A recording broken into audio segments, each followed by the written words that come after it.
आज बेळगाव आणि खानापूर परिसरामध्ये काही सांस्कृतिक कार्यक्रमांच्या निमित्ताने आणि मंदिर असलेल्याच ठिकाणी वाचनालय ही जी संकल्पना या भागातल्या तरुणांनी मांडली होती, त्या संकल्पनेच्या एक उद्घाटन आज आमच्या हस्ते सर्वांच्या हस्ते होतंय आणि त्या कार्यक्रमाच्या निमित्ताने मी बेळगावला आलेलो आहे।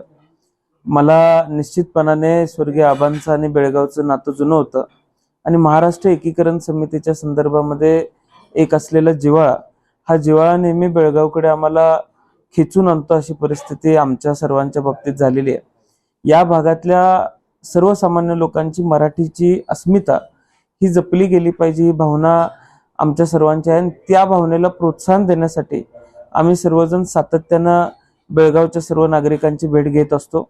गेल्या अधिवेशनामध्ये महाराष्ट्रामध्ये आम्ही या सीमा भागातल्या अनेक 10वी आणि 12वीच्या विद्यार्थ्यांना मराठी विषयामध्ये नापास करण्यात आलं होतं आणि त्या संदर्भामध्ये राज्य सरकारने आपली भूमिका मांडावी आणि समन्वय साधावा अशी भूमिका महाराष्ट्राच्या विधिमंडळामध्ये आम्ही मांडली होती आणि आज या परिसरातल्या सर्वसामान्य लोकांना न्याय देण्याची भूमिका, सीमा प्रश्नाबाबतच्या भूमिकेवरती सुद्धा राज्य सरकारनं कठोर आणि ठोस भूमिका घेतली पाहिजे अशी आमची भूमिका कायम आणि सातत्यानं राहिलेली आहे।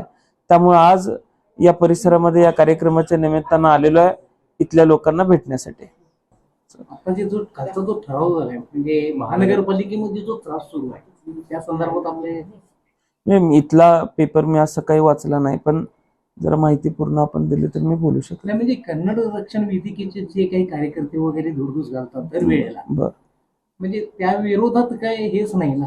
नाही, मी तशी पूर्ण जो काही ठराव झालेला आहे त्याची माहिती घेतो आणि मग आपल्याशी बोलतो। पण जर मराठी लोकांच्या अस्मितेचं संरक्षण त्यांना मिळणार नसेल आणि काही समाजामध्ये जे जातीवादावरून, धर्मांध गोष्टींवरून आणि किंवा आज भाषा व प्रांत रचनेवरून आज जे लोक अल्प असतात त्यांच्यावरती कुठेतरी त्रास देण्याचा प्रयत्न त्यांना सातत्यानं होत आलेला आहे।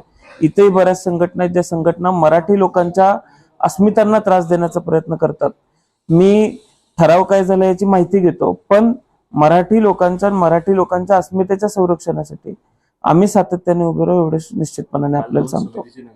आता एक तर असं झालेलं आहे की जे राष्ट्रीय पक्षात ते निवडणुकीमध्ये प्रचंड मोठ्या प्रमाणात पैसा घेऊन उतरतात आणि पैशाच्या माध्यमातून लोकांना किंवा त्यांच्या पक्षाच्या उमेदवारांना विकत घेण्याचं काम ही सगळी मंडळी करतात। जरी असले किंवा मराठी अस्मिता जरी त्यांच्यामध्ये असली तरी गुलाम झाल्यामुळे आपण बोलू शकत नाही अशी परिस्थिती सत्ताधारी पक्षाच्या नगरसेवकांच्या आणि कदाचित आमदारांची सुद्धा झाली असावी। पण माझं आपल्याला एकच मत असेल की मराठी लोकांच्यासाठी लढा ज्यावेळेस द्यावा लागेल त्यावेळेस इथले गुलाम झालेले लोक किती उभारतील माहित नाही, पण आम्ही स्वामिनिष्ठ भावनेनं आणि स्वाभिमानाने या भागातल्या लोकांच्या बरोबर उभा राहू।